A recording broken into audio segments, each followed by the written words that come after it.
ជាបទពិសោធន៍ស្នេហាស្គាល់បងត្រឹមតែសំបោពេលលងខ្លួនខកទើបយល់កាពិត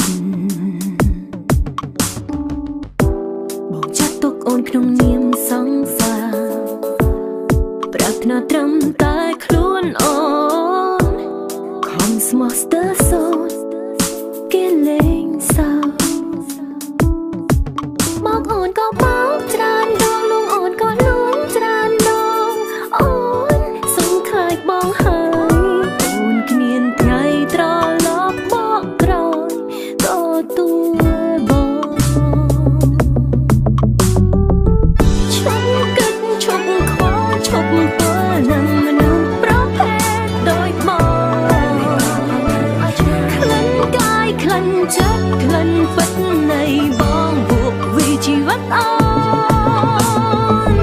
ឈប់អួតឈប់អាងឈប់កាងមនុស្សស្រីថ្មីបងមកអូ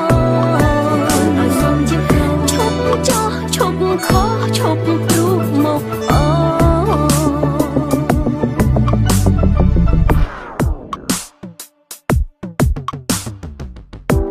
តើវាមានតួខុសត្រង់ណារក្សាស្នេហាមួយនឹងអូន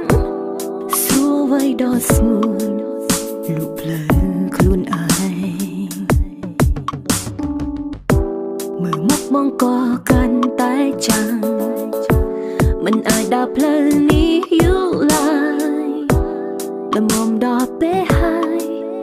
បងចេញគិតបងអូនក៏បោកច្រើនដងលងអូនក៏លួងច្រើនដងអូនសុំខ្លាចបងហើយអូនគ្មានថ្ងៃត្រឡប់បកក្រោយមិនអាចឡើយមិនអាចឡើយអូនបកក្រោយទទួលបងឈប់ឈឺឈប់នឹកឈប់គិតពីមនុស្សដែលគ្មានបានការ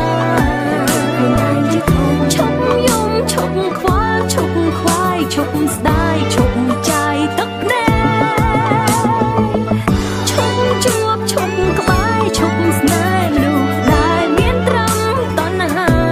ឈប់តែបងទៀតហើយឈប់ភ្លាមឈប់បៀមពឹសពលបែបនេះ